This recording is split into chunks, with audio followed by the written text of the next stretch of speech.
Good day to all of you. I am today going to present you on management of necrotizing soft tissue infections. I am a general surgery registrar currently working in Sri Lanka.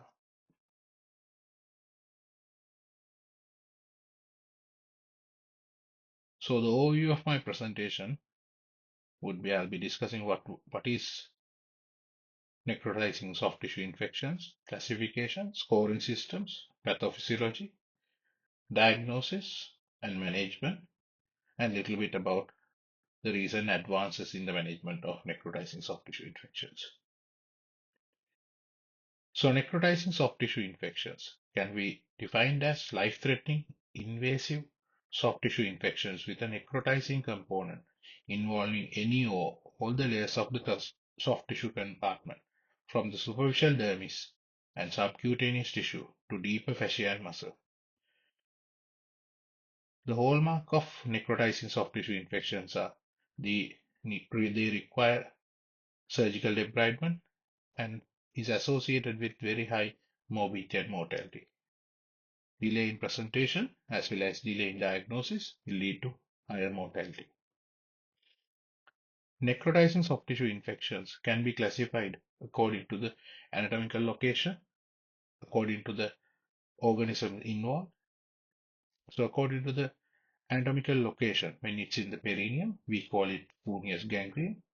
When it's in the anterior abdominal wall associated with anterior abdominal surgeries, we call it Melanese synergistic infections. And when it is associated with fascia, the skin and soft tissue, and muscle in the limbs, we call it fasciitis, cellulitis, and myositis.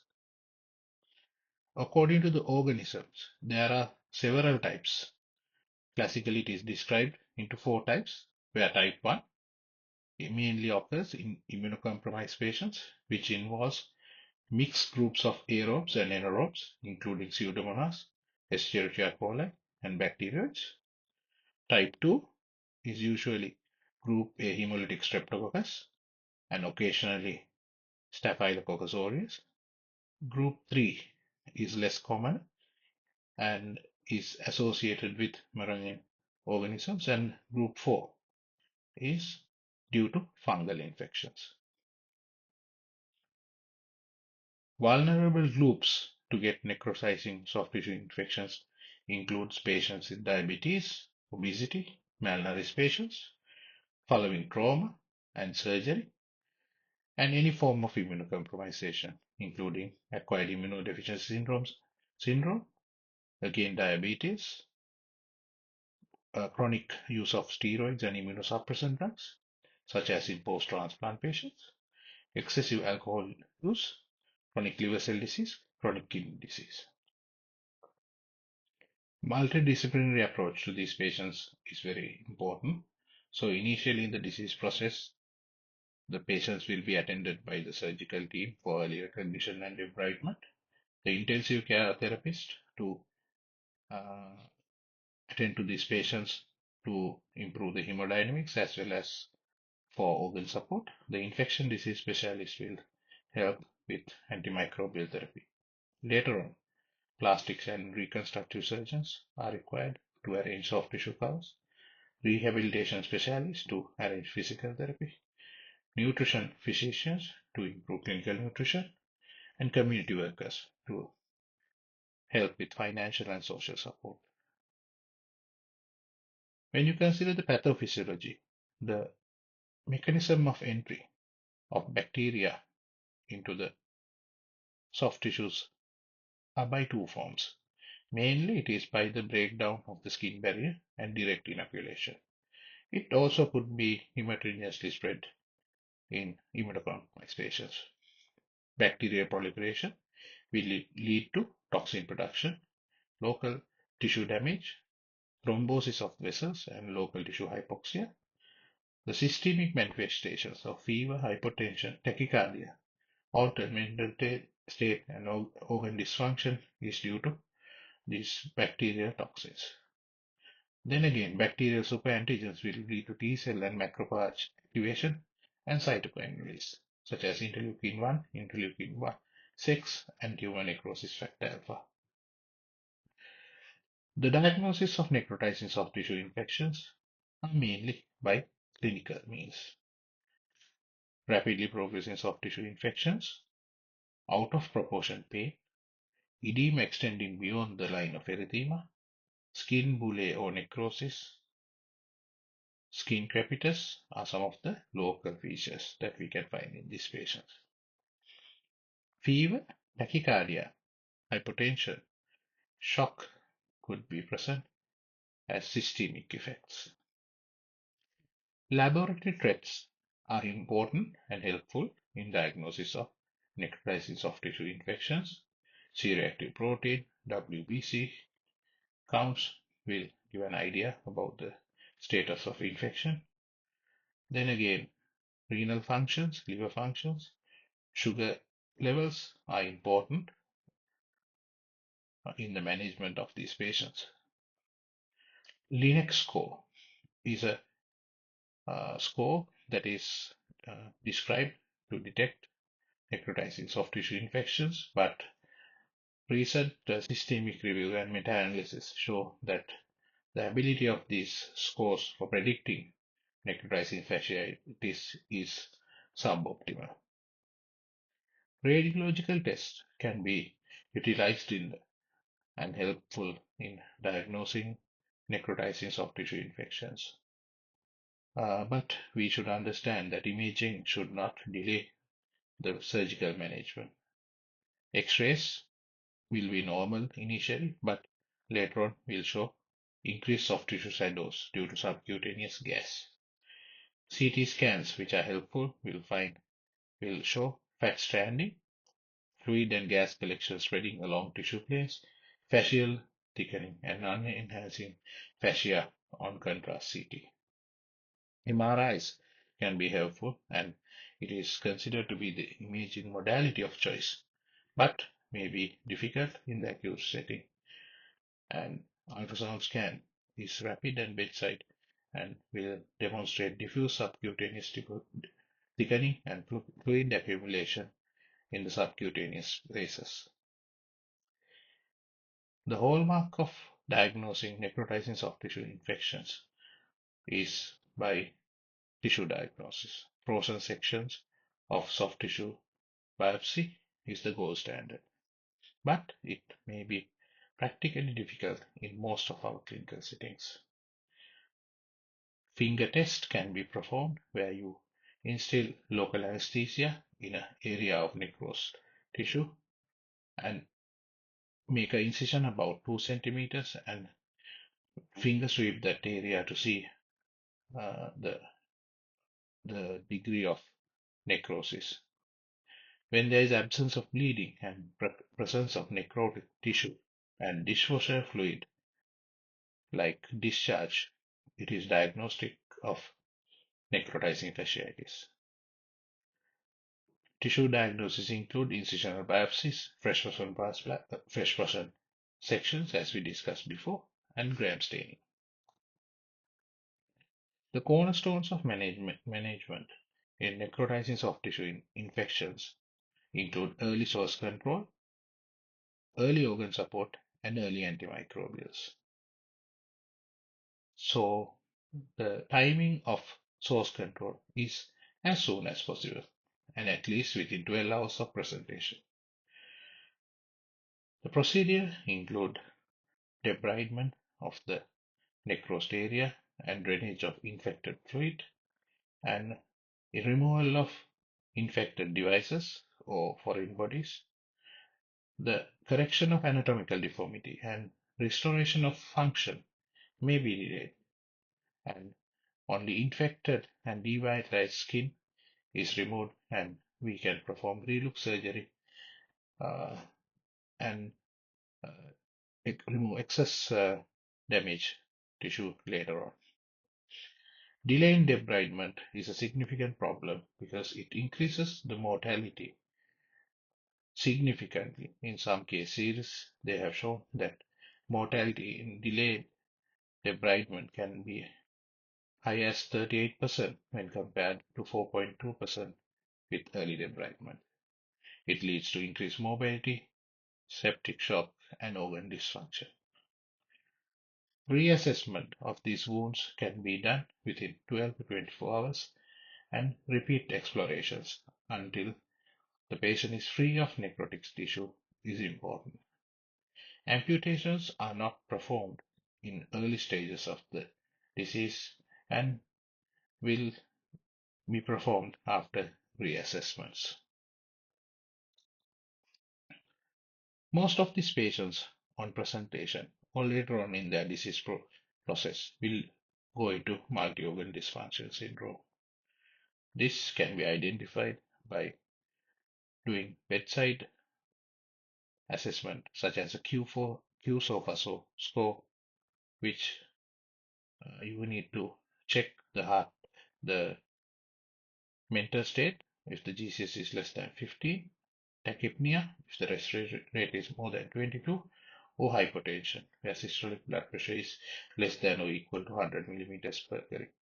Presence of 2 or 3 points out of these three will put these patients at high risk for multi-organ dysfunction syndrome. The resuscitation principles of these patients include early blood cultures, empiric antibiotics, analgesics, and when these patients present in circulatory shock, we need to infuse fluids earlier on. So the ideal fluid might be plasmaphendine, but in the developing world, such as in Sri Lanka, we would be using Hartmann's or ringalactate. And early vasopressor therapy with IV infusions of noradrenaline and vasopressins when these patients are when they are still hypotensive despite adequate fluid resuscitation. Some of these patients will go into acute respiratory distress syndrome and they may need mechanical ventilation. And patients going into acute renal injury will require renal replacement therapy in the form of sustained low efficacy daily dialysis or continuous renal replacement therapy. Empiric antibiotics are described according to the local guidelines. The national guideline in Sri Lanka, the 2024 edition, suggests starting IV piperacillin, tazobactam, and clindamycin for these patients with necrotizing soft tissue infections. IV vancomycin can be added to patients who are at risk of MRSA or who give a history of MRSA in the past. Patients who are immediately sensitive to beta-lactams or such allergy to beta-lactam antibiotics can be given meropenem and clindamycin, or if there are significant history of allergy, we can go into IV ciprofloxacin with clindamycin. Antibiotic stewardship is described in all forms of antibiotic therapy and is important in necrotizing soft tissue infections. So we can perform de-escalation and escalation according to the cultures that we set, blood cultures and tissue fluid and tissue cultures. And antibiotics may be discontinued when there is no requirement of further debridement and when patients have clinically improved and fever-free for around 48 to 72 hours. Investigations such as procalcitonin may guide the antibiotic therapy. So there is enough evidence to say that antibiotic stewardship programs will improve clinical outcomes in these patients.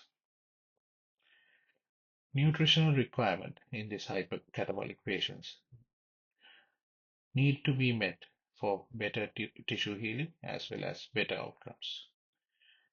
Caloric requirement, protein requirement can be given enterally, but in patients who are intolerant for enteral feeding or uh, when these nutrition requirements are not met enterally, parenteral nutrition can be utilized in the form of supplementary parenteral nutrition or total parenteral nutrition. Omega-3 fatty acids, vitamins such as vitamin A, B, C, and D are important, and minerals, iron, copper, selenium, zinc, uh, and calcium are important in tissue healing.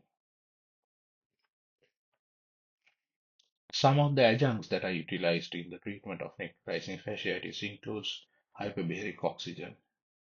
There is no good quality evidence to suggest use of hyperbaric oxygens for all necrotizing soft tissue infections. But there are few studies showing retrospective studies showing mortality benefit. High dose IVIG was something that is utilized few years ago, but there is clearly no benefit of using high dose IVIG. Negative pressure wound therapy can be utilized in these patients when when these wounds are adequately debrided and large wounds are there with high amount of secretions where we need to improve the granulation for further management. So negative pressure wound therapy will help for wound healing by increasing the blood supply to the tissue, and they will drive the tissue by reducing the edema and removing all the fluids and exudates. This inhibits infection as also it promotes granulation. There is there are several studies showing that there is improved wound benefits by applying negative pressure wound therapy. Problems of large soft tissue defects following necrotizing fasciitis needs to be treated by attending for skin grafts and skin flaps for these patients. The tissue reconstruction ladder can be utilized, and the appropriate tissue reconstruction should be utilized for these patients. Complications of soft tissue, necrotizing soft tissue infections include organ failure, as we discussed, in the form of respiratory, renal, myocardial, such as Takotsubo cardiomyopathy, septic shock, and multi-organ dysfunction syndrome. Also, local tissue effects, such as scar formation and amputations, are some of the complications. Prognosis of necrotizing soft tissue infections is not very good, with high mortality, almost about 20 to 35% in this disease population. Early surgical treatment is associated with significantly lower mortality rate. High mortality rates are seen in patients with advanced age, comorbidities, when they delay in seeking medical attention or when there is delay in diagnosis and treatment, and when there is large amount of body surface area involved. Truncal and perineal infections are associated with higher mortality, and patients who go into organ injury. Prevention measures for necrotizing soft tissue infection includes counseling these patients with diabetes, obesity, and immunocompromisation for skin surveillance and early attention for wounds. And patients who are on IV drug abuse should be counseled to stop the IV drug abuse. With patients who are having open wounds, they should avoid hot tubs, pools, and saunas. In summary, necrotizing soft tissue infections is a relatively rare but devastating clinical problem. Early debridement saves lives. So debridement within 12 to 24 hours is of utmost importance. Attention to antibiotic stewardship programs is important not only for the patient but also to the community to reduce the resistance of these organisms. And organ support on demand will improve outcomes. These are my references for the talk, and thank you very much for listening to my presentation. It was such a wonderful opportunity, and I would love to see you all again. Thank you.